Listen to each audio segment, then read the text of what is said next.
Growing up as an active member of the LDS Church, one of the most important lessons I learned was that God will always love His children with a great and unconditional love, and we should try and do the same. When I found out my friend Spencer was gay, my feelings of shock and disbelief were quite the understatement. I read and reread the email I don't know how many times. The quiet hum on my computer grew louder and louder as my face got closer and closer to the screen. Where were the signs? The signs I had never even been looking for.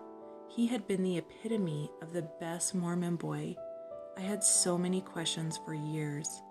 When did he first know? What about the church? It had been the very definition of who he was. How lonely had this been for him to keep such a huge secret for so long? When I started this journey in finding out these answers, I wasn't prepared for the emotions that came inside myself. One of the greatest lessons I learned from Spencer and Dustin was told perfectly by Marvin J. Ashton, who said, "If we could look into each other's hearts and understand the unique challenges each one of us face, I think we would treat each other more gently, with more love, patience, tolerance, and care." I knew I was gay probably my whole life. I felt feelings since I was a young child, even to some of my earliest memories. I remember thinking about boys and, having crushes on classmates that were in first and second grade, and I don't know if that's normal or not, but I remember having a lot of experiences at a very young age. But So imagine, you're coming out, you're trying to figure out who you are, and all the stress of all that, and you're losing your whole world because the church is your world.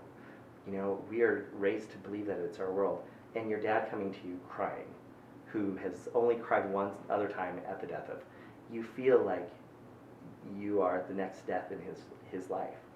And that is how they sort of reacted. My family had a really hard time at first.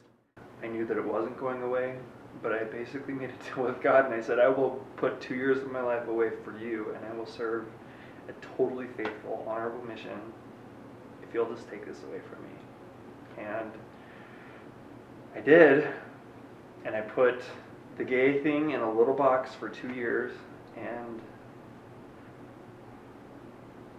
it didn't go away. And in fact, when I got home from my mission, it was worse. I don't know what comes next because I thought I did, and I was wrong about so many other things.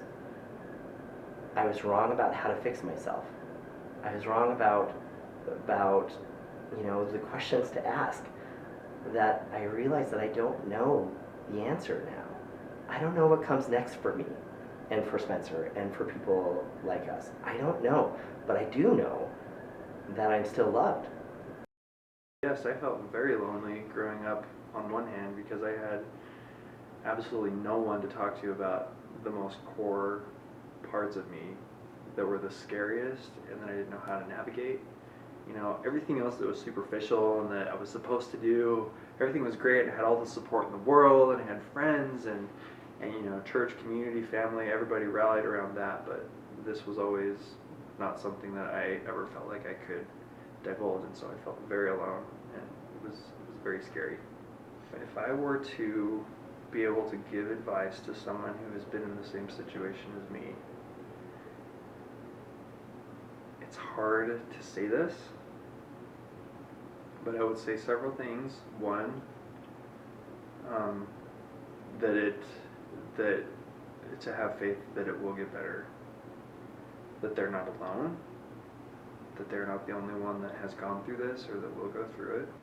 And you just eventually learn that you don't have to be fixed. And I had experiences that kind of told me that as well. Spencer has a really private one, and I do too, which it's almost the same, to be honest.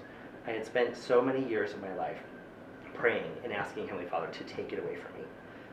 Please take this thing away from me. Please fix my broken soul.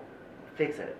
And so shortly after I came out, I finally, kind of in exhaustion, prayed one night, and I was like, Heavenly Father, am I wrong? Am I praying for the wrong thing? Am I not supposed to be fixed from this? did you make me the way you wanted me? And I got my answer. And it was the first time ever asking a question in correlation with this that I got an answer, and it's kept me going through the rest of the years that were really hard with my family and with the friends that I once had and with church, and that answer has kept me going.